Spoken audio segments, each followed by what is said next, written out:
भव्या और ईशान की शादी को तोड़ने के लिए कहीं न कहीं बुआ माँ बहुत सारी षड्यंत्र रचती है। और यहाँ क्योंकि अब शक हो चुका होता है कि अब इनकी खेल खत्म होने वाली है, तो ये तमाशा और ज्यादा ही क्रिएट कर देते हैं, जिनमें इनकी जान भी खतरे में पड़ जाती है, जो काफी बेहतरीन है। तो बात करें एपिसोड की स्टार्टिंग के, तो एपिसोड की स्टार्टिंग यहाँ ईशान के घर से होती है। फिलहाल तो सभी को खुशखबरी मिलती है कि हाँ, बहुत जल्दी ही यहाँ भव्या के घर को फ्री कर दिया जाएगा और जो रिस्ट्रिक्शन उसके ऊपर लगाए गए थे ये सभी हटा दी जाएंगी, तब तक के लिए जब तक कि केस साबित नहीं हो जाता। अब यहाँ ना सभी लोग बहुत खुश होते हैं, लेकिन यहाँ बुआ माँ चाहती है ना कि वो भव्या को थोड़ा तकलीफ दे, उसकी फैमिली को तकलीफ दे, तो वो चाय में ना कुछ चीजें मिला देती है, क्योंकि उनको डर होता है कि भव्या सबूतों को जांच कर रही है और उसे जल्द ही पता चल जाएगा कि आखिरकार ये फ्रॉड केस लगवाया किसने है। इस चीज के लिए ये सोचते हैं कि थोड़ा टाइम इधर उधर कर दिया जाए ताकि उनका ध्यान हट जाए।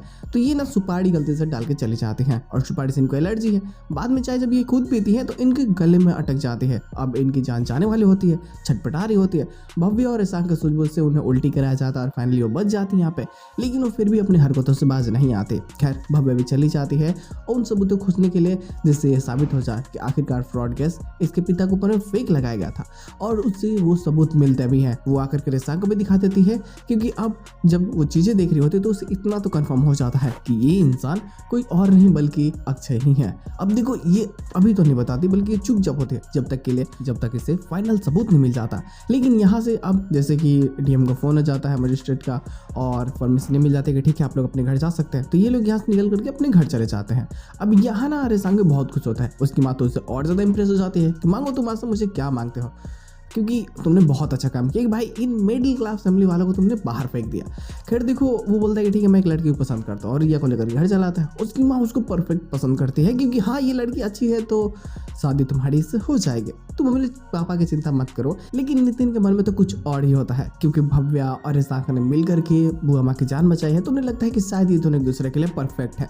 तो वो बिना समय बर्बाद किए वो बुआ माँ को लेकर के विनय के घर पे चले जाते हैं और जाते ही बोल देता है कि तुम अपनी बेटी की शादी मेरी बेटे से करा दो।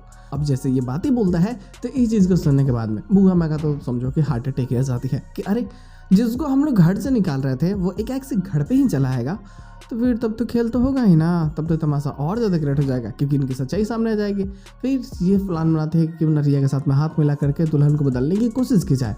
और ये सारी चीज़ें स्टोरी को और ज़्यादा इंटरेस्टिंग और काफ़ी मज़ेदार बनाएगी, जो ये साबित करने की बहुत कोशिश करेंगे कि भव्या जानबूझ करके तुम्हारे डैड यानी ईशान का, तो ये तुम्हारे डैड की नज़र में वो अच्छी बन रही है सिर्फ और सिर्फ शादी के लिए। तुम इस शादी को तोड़ दो। अब कैसे तोड़ोगे ये नहीं पता, लेकिन तुम्हें ये शादी तोड़नी होगी। और ये सारी चीज़ें स्टोरी को और ज़्यादा ही मज़ेदार बना देंगे। तो बस दोस्त, इसके साथ एपिसोड के निकट जाते हैं, एक्स्ट्रा प्लॉट यानी प्रोमोस आते हैं तो बातें जरूर हो जाएगी। फिलहाल आज के बस इतना ही। हम लोग मिलते हैं बहुत जल्द किसी नए वीडियो के साथ में, तब तक के लिए बाय।